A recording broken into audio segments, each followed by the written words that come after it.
All right, welcome back. My name is Jordi. I'm a member of 12-Step Fellowship. Today is not fellowship specific, but rather an experience of the recovery and fellowship contained in the big book, Alcoholics Anonymous. Can I just remind guys that there are papers and pens at the back. If you've got any questions for Tim, we're going to do a question and answer session at the end. Just can you bring them forward rather than leave them on that table? That would be great. Can you just join me in a moment's silence?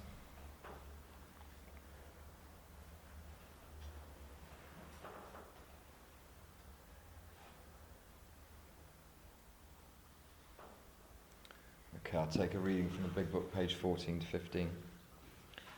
My friend had emphasized the absolute necessity of demonstrating these principles in all my affairs.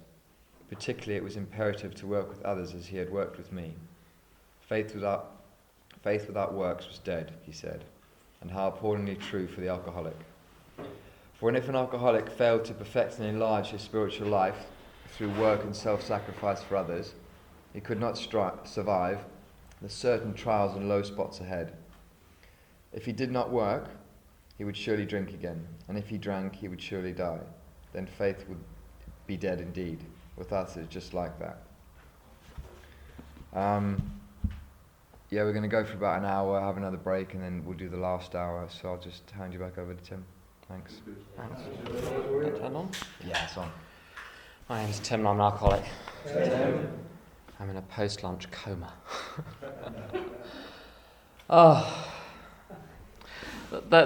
Sometimes they call the last three steps the maintenance steps, and I heard someone at a convention last year saying that by the time you get to 9, there's nothing to maintain.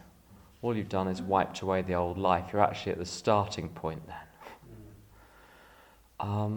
And where the real business becomes, where the real business starts is for me 10, 11 and 12. And I'm going to start with 11 because when I got to AA, again, I was typically reading the steps off the scrolls rather than from the book. And it said in step 11, prayer and meditation. And you ask a dozen people what meditation means in 2010. It was the same in 1993. People talk about Buddhism and mindfulness and concentrating on breathing and emptying your mind of thought and all that sort of stuff. There's nothing wrong with any of that. It's all good stuff. But I don't know what your mind is like when it's left to its own devices. Mine's frightening. I heard someone say once that they're accused of having a split personality, and his response was, if I could get it down to 2, I'd be all right. Because the truth is, there are a lot of different people up there, and each one's got an opinion. They talk about the committee in your head. And that's not a figure of speech. I've literally got a committee of voices in my mind. There's the voice that wants to do well at work and earn loads of money. So I go to a meeting, and it's looking at its watch the whole time, saying, when are we going to be done doing this? I know we have to go to meetings, but do we really have to go to this many? I need to be at work right now. What are they going to say about me? Everyone else is there till 8 o'clock. I had to leave at 6 to get here. And you go to meetings, and you got your little spiritual voice. And it's the one that, when you've spoken, you've shared, and people have been nodding away and you think, I've done really well. And then someone else shares and they blow you out of the water. And it starts talking to you.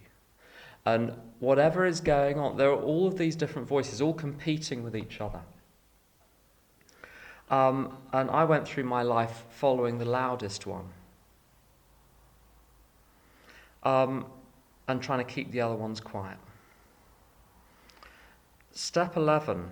Well, I tried all sorts of things in the first few years, just following the step on the scroll, and I tried a sort of meditation where you sit in a room on your own, you turn the lights off, and you may or may not have a candle for this.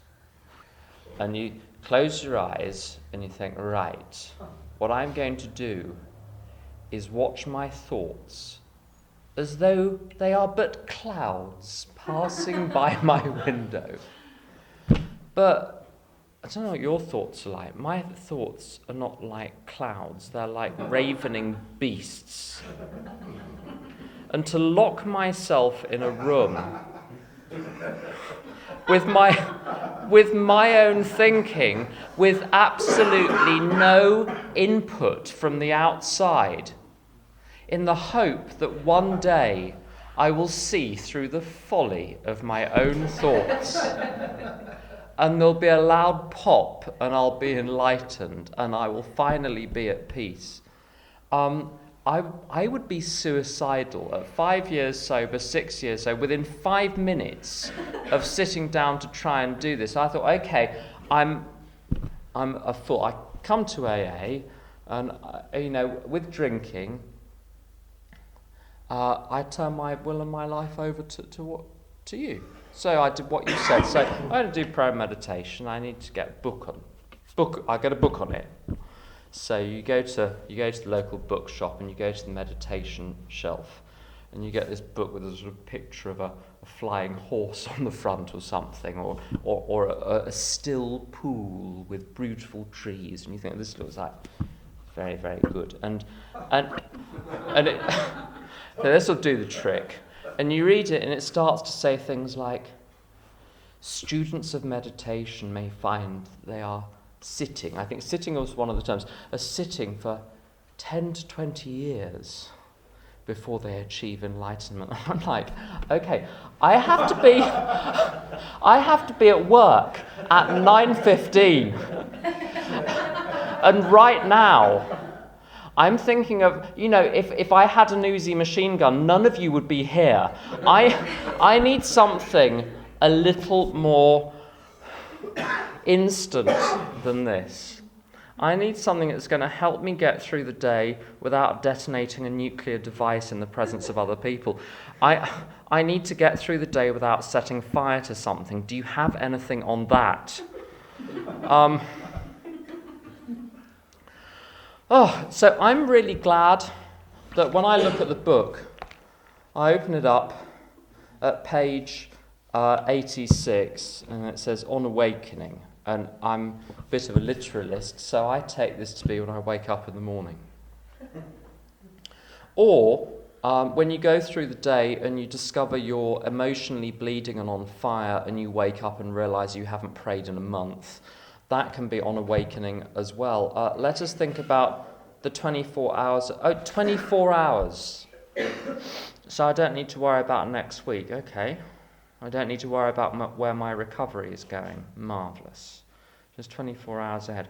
We consider our plans for the day, and you're off already. And then it says, before we begin, we ask God to direct our thinking.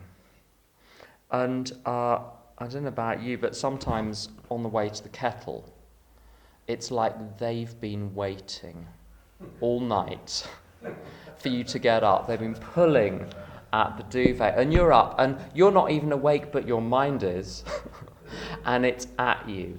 And sometimes I will have to say, God, please direct my thinking about 50 times. But eventually it starts to calm down. Especially asking that it be divorced from self-pity, dishonest or self-seeking motives. And that can be another 50 times as well. And if all I do is say, God direct my thinking, God direct my thinking, God direct my thinking, that's actually going to be better than anything I'm going to think myself. Even that is going to be better. And we consider our plans for the day, and this is where step 3 comes alive. It's said at the top of 63 that all we have to do is stay close to God and perform his work well, and there's nothing fancy there. We consider our plans, say, God, what am I going to do today for other people? I'm going to go to work, I'm going to go to a meeting. When the phone rings, I'm going to answer it. I'm not going to have something more important. I'm going to answer. If I genuinely can't, I'm going to get back to people as soon as I'm free.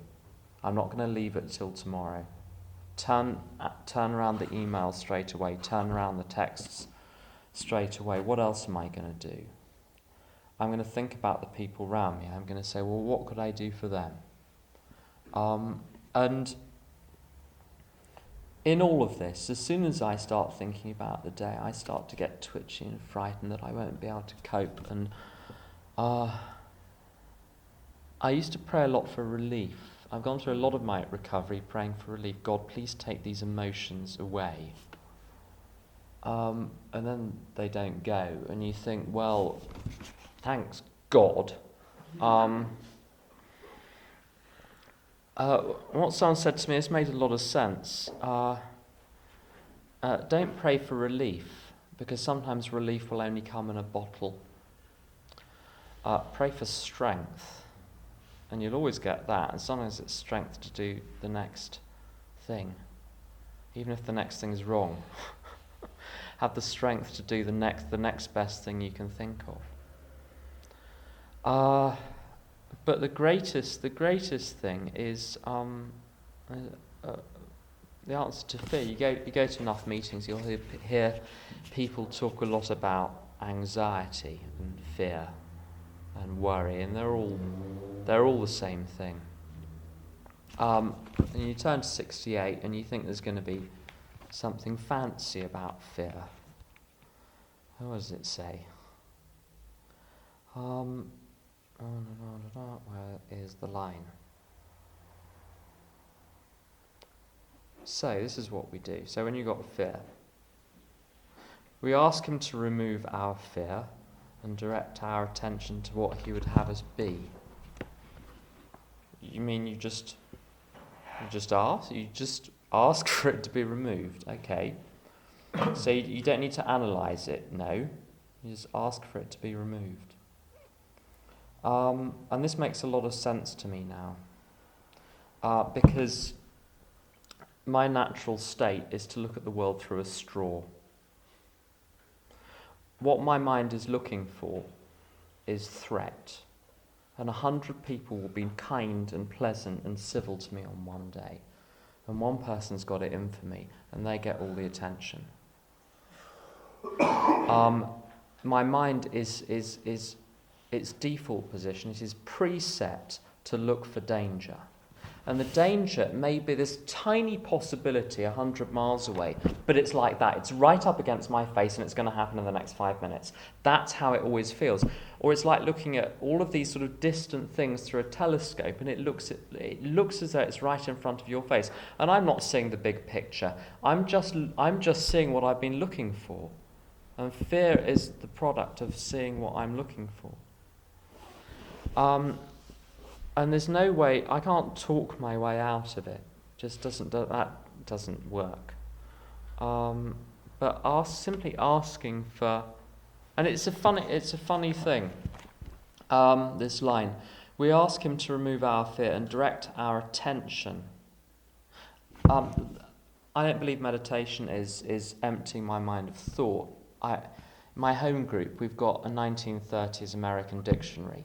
So we can get the definitions of the words as they were understood by the people that wrote the big book. And it really helps, because some words are exactly the same as they are now and others are entirely different. And one of the definitions of meditation is concentrated thought.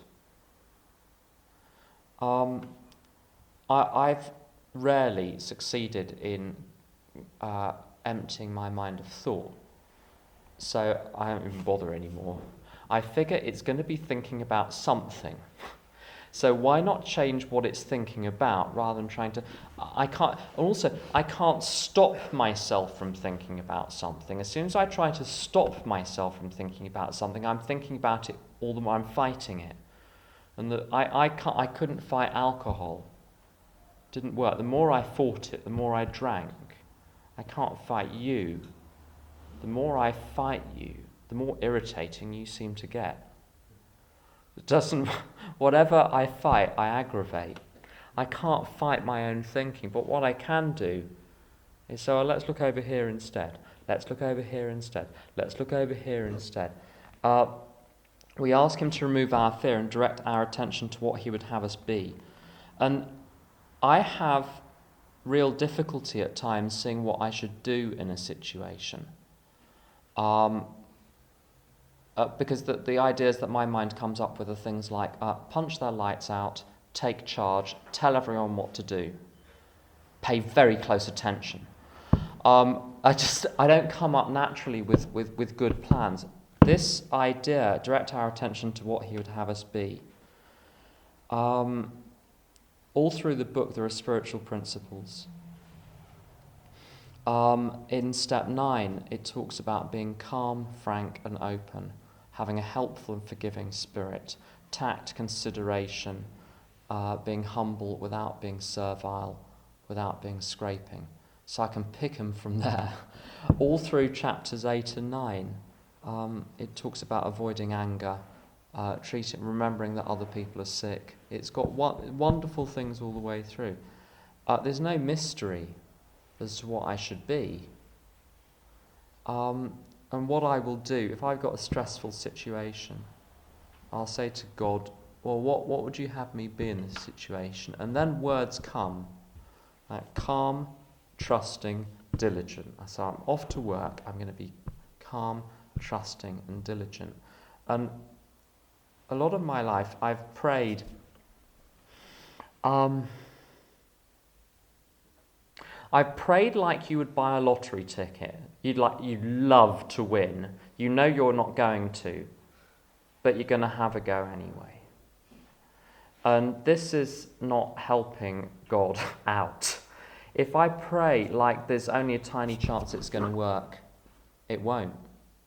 My sponsor talks about a bloke who said he didn't believe AA would work, so it didn't. Which is quite frightening. If you believe it won't work for you, it won't. Because you'll talk your way out of it. You'll think your way out of it. You'll find a reason for it not to work and you'll be out the door. It says, I think it's on 133, we are sure God wants us to be happy, joyous and free.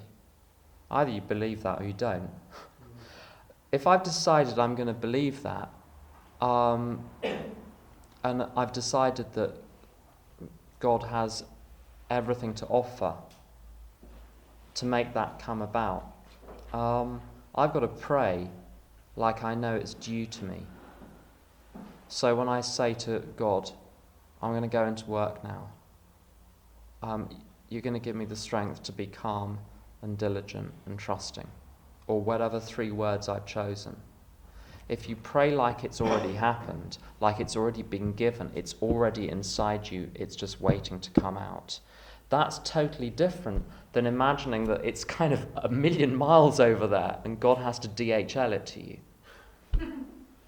And hopefully you'll get a delivery some point. I have to believe that everything I need, if God is inside me, everything I need to be totally okay here and now is within me. It just needs to be let out. Whatever I look at, it's in one of the stories. People are very down on the stories, but one of the stories is very good about the magic magnifying mind. Whatever it looks at gets bigger, with one exception. Sadly.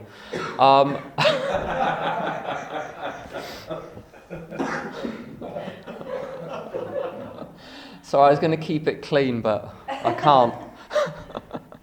But whatever I think about gains more significance in my mind. There's a funny line. We cannot subscribe to the belief that this life is a vale of tears. There once was just that for many of us. But it is clear that we made our own misery.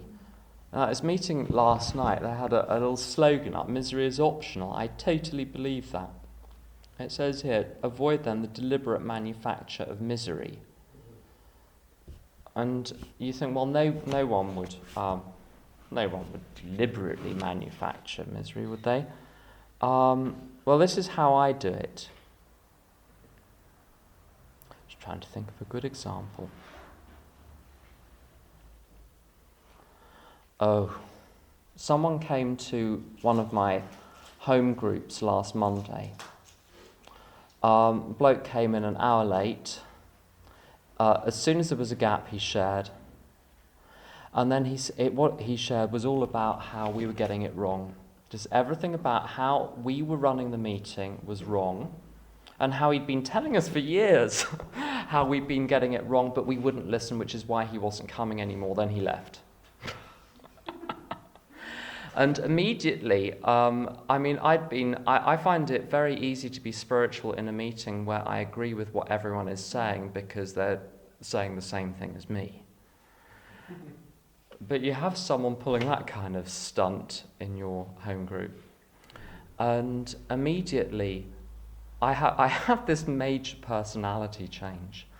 It talks about Dr. Jekyll and Mr. Hyde, and I have judged. I'm the prosecutor, the judge, the jury, and the executioner. And I start to run through my mind everything I'm going to say to him. When I share, no one will know that I'm putting him down, but I'll do it in such a way that he understands what a mistake he's made. And so planning. And the more I think about this, the worse I feel. And I don't notice how bad I'm feeling because I'm kind of getting a kick out of being judgmental, out of being the prosecutor, the judge, the jury, and the executioner, which are delicious roles. But whilst those are going on, inside me, the bitterness, the rage, the discomfort is growing.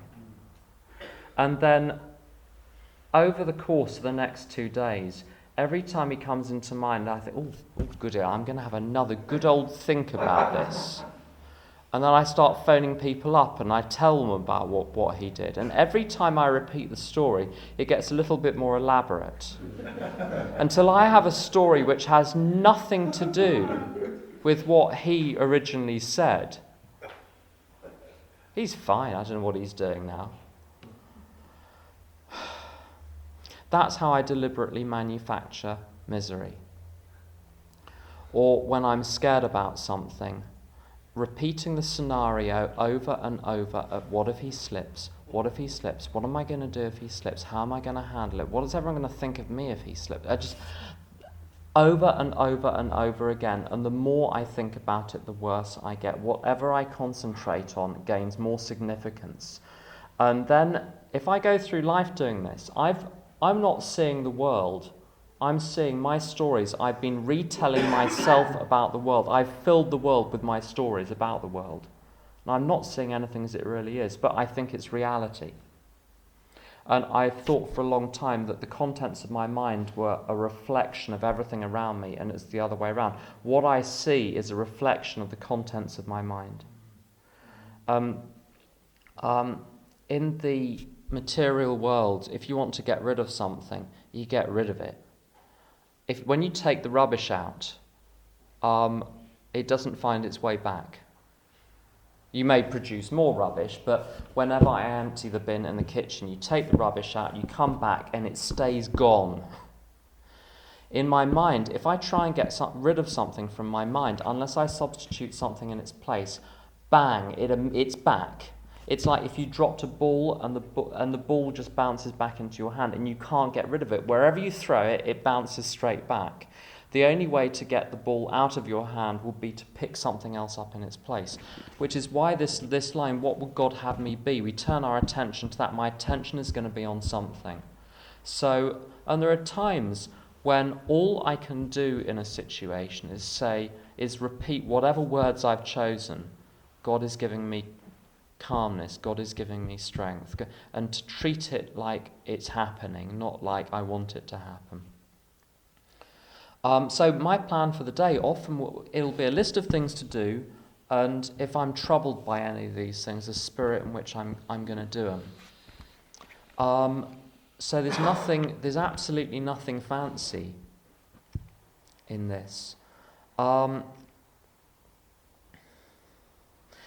It does say, if not members of religious bodies, we sometimes select to memorize a few set prayers. which emphasize the principles we have been discussing. And I've gone through periods of having long set prayers. There was a time when I had like a 20-minute spiel in the morning. And sometimes you know, people are very down on religion because they say, well, they're just repeating the same idea again and again and again. No one means it. But I've tried this set prayers, and the thing that it does, sometimes, some days you mean it and some days you don't. Some days it means something to me and other days it's just words. Some days it's just sounds, but it's certainly better sounds than anything I could come up with. And a funny thing happens, the days that it works, and I am taken somewhere. It talks about being lifted above. I spent my life fighting sharks, and what Step 11 has done, it's lifted me above the sharks, so there's nothing left to fight. The world no longer looks dangerous to me. When Step 11, when those set prayers have worked, it's almost like they create a space in which I'm safe. And then there are other times, like weeks later, all I have to do is say the first few words and boom, I'm there already. So this space that I can create with prayer is somewhere I can always go back to. And at the moment, my set prayer, I have one. And it's this, 3 words, God is love. And I've been saying it such a lot the last few months. If I'm tense, as soon as I start saying God is love, immediately I'm back to that safe space. I don't know how it works, but this is what I do, and it's worked. And the other thing is, it says there are many helpful books also. There are several understatements in the book, and this is one of them. There are many helpful books also. And I believe that I spent a while treating Step 11 as a little sort of hygiene exercise in the morning, like brushing your teeth. You do your 5 minutes and then you're off running. And if you're lucky, you'll pray once during the day. I've discovered that Step 11 is like I need my own adventure with it, and I can point people to what books have helped me. I don't know what's going to help you. You're going to need to find your own path, and it may involve a religion or it may not involve a religion. It may involve really rigorous meditation techniques. It may be slapdash and primitive and hit and miss like my attempts at meditation. But you're going to need, if you're anything like me, you're going to need an adventure with it. And the reason why these books are so important is because Dr. Jung on page 27 talks about ideas, emotions and attitudes which were once the guiding forces being cast aside. And if you're lucky, they will just be cast aside and you're made a new person. With most of us, we're going to need a little bit of work to cast aside the old ideas. So reading spiritual literature. My friend Saskia says that she's really glad they wrote this stuff down because it comes in handy for me on a daily basis, and it's the same with all of these other spiritual writers. I'm really glad they wrote this stuff down because I can't get rid of my old thinking, but I can substitute new thinking. The more I practice it, the better I get at it. The more I build these ideas into my life, the more they become real. And what I do, it's got a lot simpler at the moment. I'm kind of allergic to too many words and I can't read very much. And I'm 2 lines into a spiritual book and I've got indigestion. I can't cope with any more. Like 1 line a day is enough for me right now. There are other times when I can read book after book after book. It changes over time. In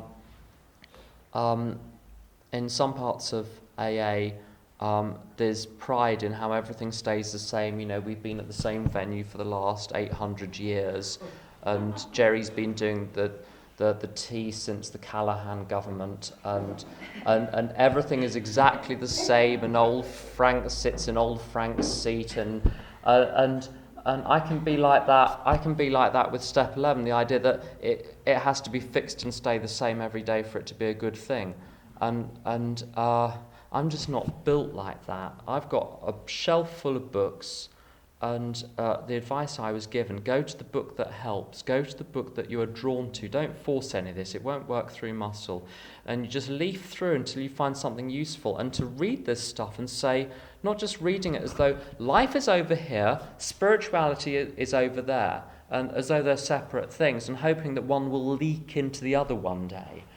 No, to take whatever problem I've got, say to the book that I'm reading, how could you help me with this? How could this apply to the problem with my partner? How could this apply to the sponsee I do not want to call because I get furious every time he opens his mouth? How am I going to deal with this practical stuff of the day? Give me something concrete to work with here. And then stuff will just jump out at me. During the course of the day, step 10 in the book is about watching. I'll just read out one line. Continue to watch for selfishness, dishonesty, resentment, and fear. When these crop up, we analyze them in enormous detail and sit on the phone. Oh, no, sorry, I just went somewhere else then for a moment. When these crop up, we ask God at once to remove them. You mean I don't get to think about it? I don't get to analyze it. I don't get to ask, oh, why have I done this again? No. Unless I particularly want to. Unless I particularly want to deliberately manufacture my own misery.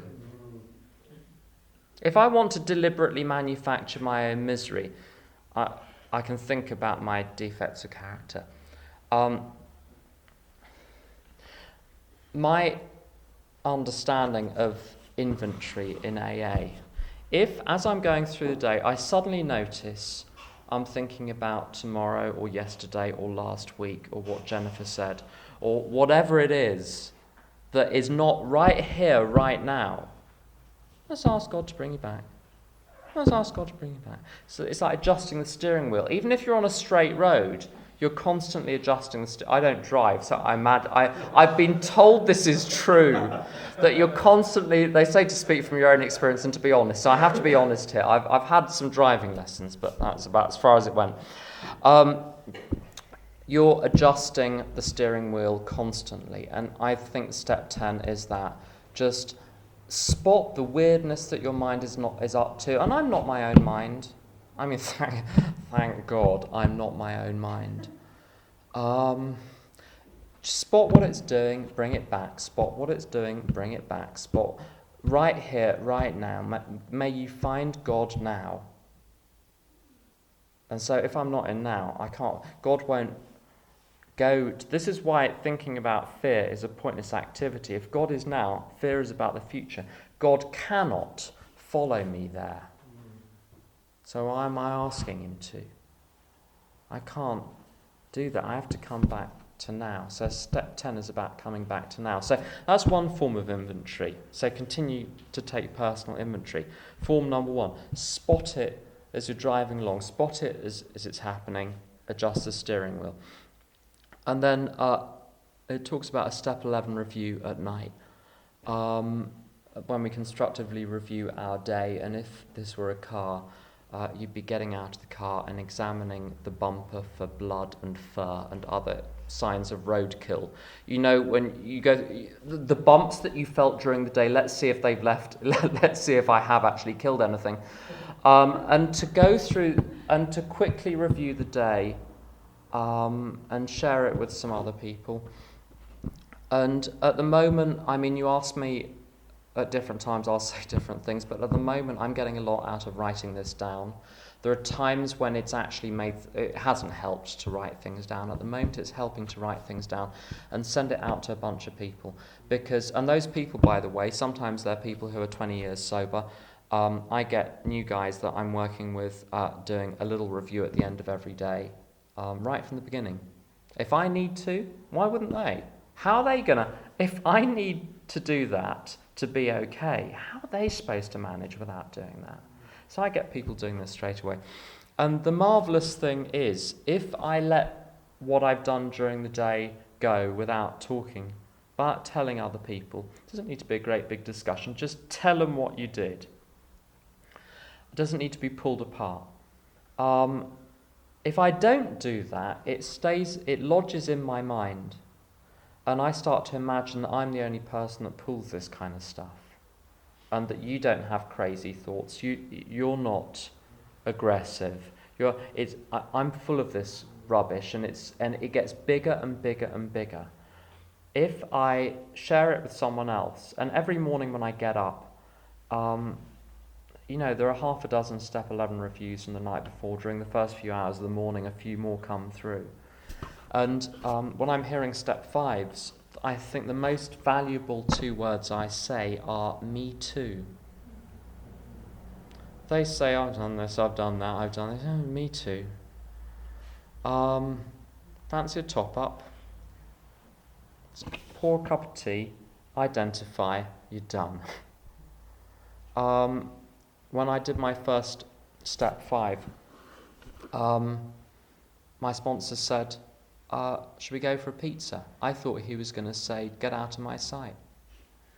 And him saying, should we go for a pizza, told me that nothing I had said had affected him. And the ego is so powerful, it doesn't care whether I'm good or bad, it wants me separate.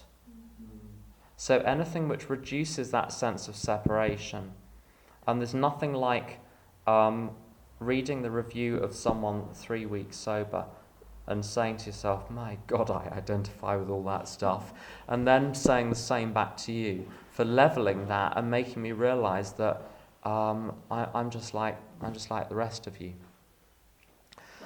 So this is the little circuit of the day: is plan in the morning, try to stay on the road as I'm going through the day, and a review at the end of the day. And I haven't found anything like it for actually living this program. One thing I'd say as well is I make a lot of mistakes. Every day I make a lot of mistakes, and once in a while, out of a blue sky, I will make a cataclysmic mistake. And the way I treat these is I was always going to make this cataclysmic mistake. Today happened to be my turn.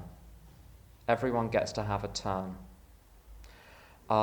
So in Step 10 it says, when we were wrong, promptly admitted it, not if we were wrong, promptly admitted it. So making massive mistakes is not a sign that I'm not working a good program, that I'm not going to the right group, that I'm not studying the big book in the correct way. It's a sign that I'm still alive. It's possibly a sign that I'm doing things which are outside my comfort zone because I'm being led to learn. I don't think there's anything wrong with making mistakes. Where I can go wrong is when I deny I've made them and justify them. That's the problem. Keep them secret. That'll kill you. I'll kill you more than anything. There's a little line on 72 about Step 5. If we skip this vital step, we may not overcome drinking. Time after time, newcomers have tried to keep to themselves certain facts about their lives. Trying to avoid this humbling experience, they have turned to easier methods. Almost invariably, they got drunk. Having persevered with the rest of the program, they wondered why they fell. If we're all alcoholics and addicts, if it says time after time newcomers have tried to keep to themselves certain facts about their lives and they drink, why wouldn't that be true however long you're sober? I can't keep anything secret. I was in a meeting about 3 years ago, and I'd written a Step 4, and I had 3 Step 5s lined up with people, and there was something in there which I hadn't told anyone. And it was one of those annoying meetings where the topic was honesty. And if you want to screw up a room of alcoholics and addicts, you propose the topic of honesty, because instantly everyone starts obsessing about the thing that they're keeping secret right now, which they're planning to tell someone anytime soon.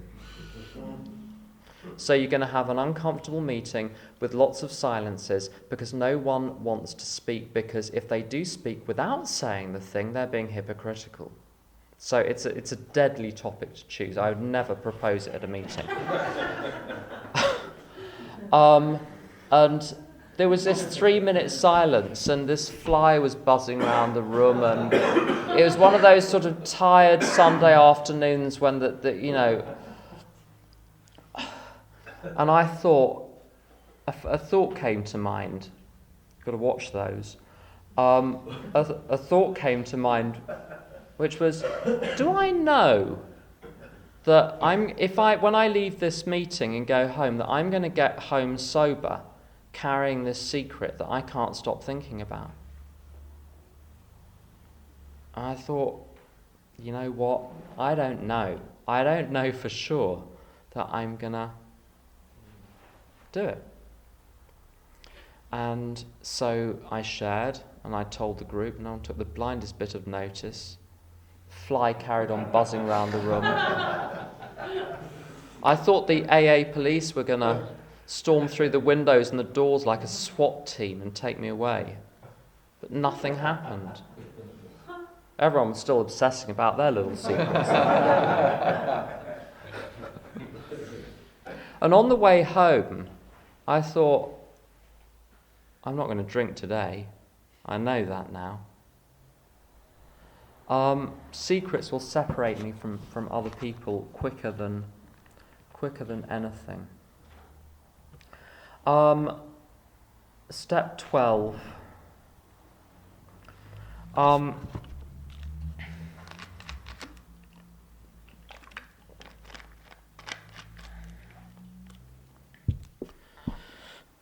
Sometimes people ask me how many people I sponsor, and the answer is this. Right now, I'm talking to you, I'm not sponsoring anyone. If I'm with someone who's a sponsee, I'm sponsoring one person. That's the maximum number of people I'll ever sponsor, is the person sitting in front of me. During the course of the week, I might have several different people sitting in front of me. But it's one alcoholic talking to another.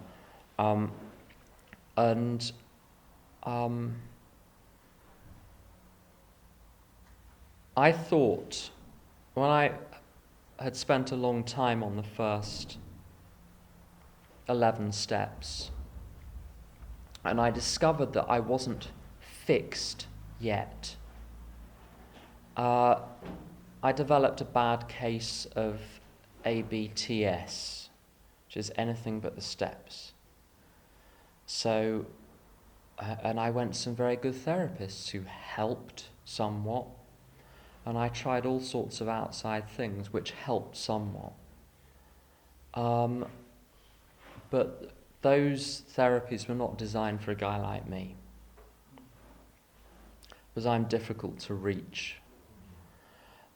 What I've experienced through sponsoring people is that whatever is unresolved in me, these people will knock on my door, people will ring me up with problems I can do nothing about, but I can show them how I've worked through the steps, how I've been taken through the steps.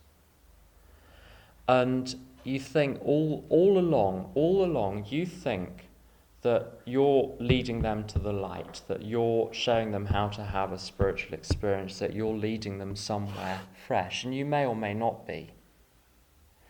But I'm being led somewhere by that.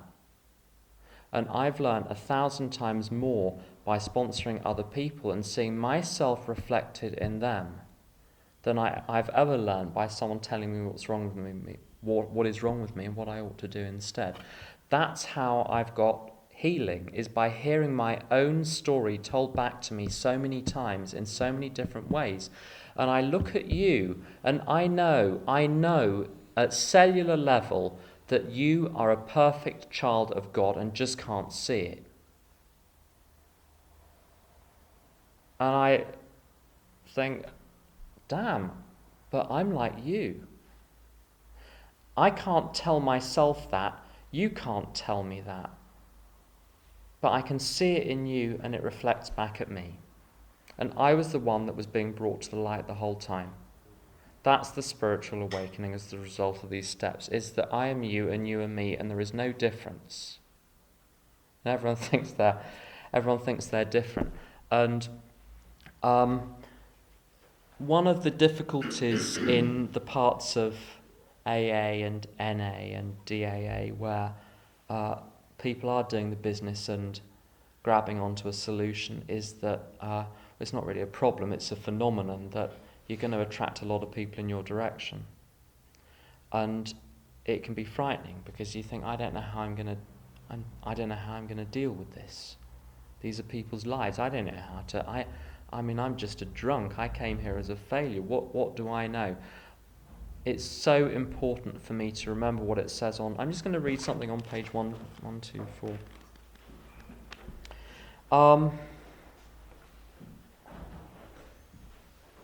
Showing others who suffer how we were given help is the very thing which makes life seem so worthwhile to us now. Cling to the thought that in God's hands the dark past is the greatest possession you have, the key to life and happiness for others. With it you can avert death and misery for them. I came to AA out of a family where everyone is mentally ill one way or another. And I was too, and I'm not anymore. And it's not because of any magic word that was said. Healing has taken place through the steps. And all I need to do with new people is show them the mechanics. I need to show them the mechanics of how to go through this. But it's simply being the demonstration of someone who was suicidal and did not know how to live and couldn't get through a day without alcohol. And I can't fool you any more than you can fool me. Either you believe me from my... what's that line about our whole deportment shouting that we're a man with a real answer? Either you believe my deportment or you don't. It doesn't matter what I say. It's irrelevant what I say. Which is why I don't need to ram it down anyone's throat. The fact that this works does not need to be rammed down anyone's throat.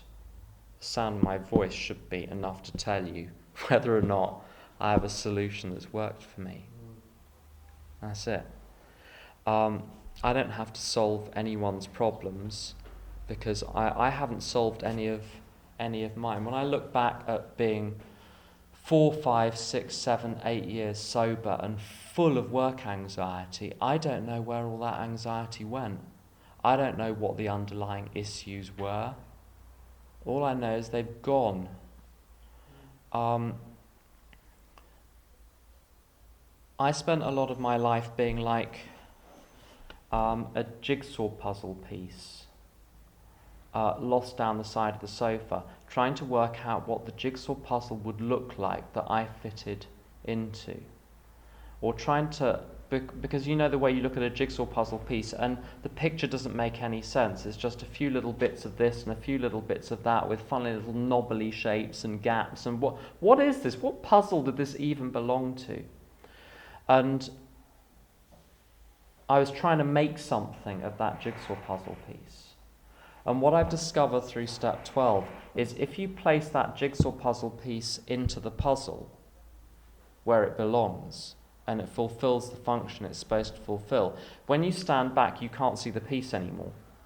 It's disappeared. It still exists, but it's disappeared. There's the gaps have gone, the edges have gone, and the picture now makes sense, but it only makes sense in context. Everything that has ever happened to me makes no sense. Why my brother committed suicide, the stuff that happened to me as a kid which shouldn't have happened, the bullying, the other stuff, the nervous breakdowns in my 20s. being drier than dust at 8, 9, 10 years sober. It's amazing I didn't drink. All of these difficult periods, none of them make any sense until I've had 20 people sitting on the chair in the corner of my room who've had the same experience, and the fact that I've had that experience and got through the other side and discovered that the world is a harmless place in reality, and to give them hope to live another day, then it suddenly makes sense. It didn't make sense at the time, but it wasn't supposed to. It's through me being placed inside the jigsaw puzzle that it's all given meaning. And it says on page 100 about how when we look back, we discover that things which came to us when we put ourselves in God's hands were better than anything we could have planned. And all I ever wanted was to be connected. And my phone never stops ringing. I mean, how's that for the program working? You know, at school and in my 20s, I was always desperately trying to find some group of people to belong. This was in AA, but I was trying to find some other group of people to belong to so that I would fit in and be good enough for them. And I never could, because I was trying to be what I thought you wanted me to be. It's an old cliche, but it's true. But it's through AA that I've discovered these roles within AA, and some are in service and some are in sponsorship. That's when I first started to discover it, and then all these other roles have started cropping up outside AA as well. In the profession I'm in, I teach, and I've taught about 500 people over the last few years, and what I teach, no one else in this country can teach. So this new thing has been created, which couldn't have been done before. And I didn't even ask for it. I spent my 20s desperately looking for a career which would satisfy me. I absolutely couldn't find it. I found money and I found power, but I didn't find satisfaction. And this job that I've got now, I didn't look for, I didn't ask for it. Someone phoned me up out of the blue. Because when I was studying, I was the one sitting at the front, as I was taught to do in AA. Sit at the front, put your hand up, participate. And I did that on this course, and I ended up, a career came out of it.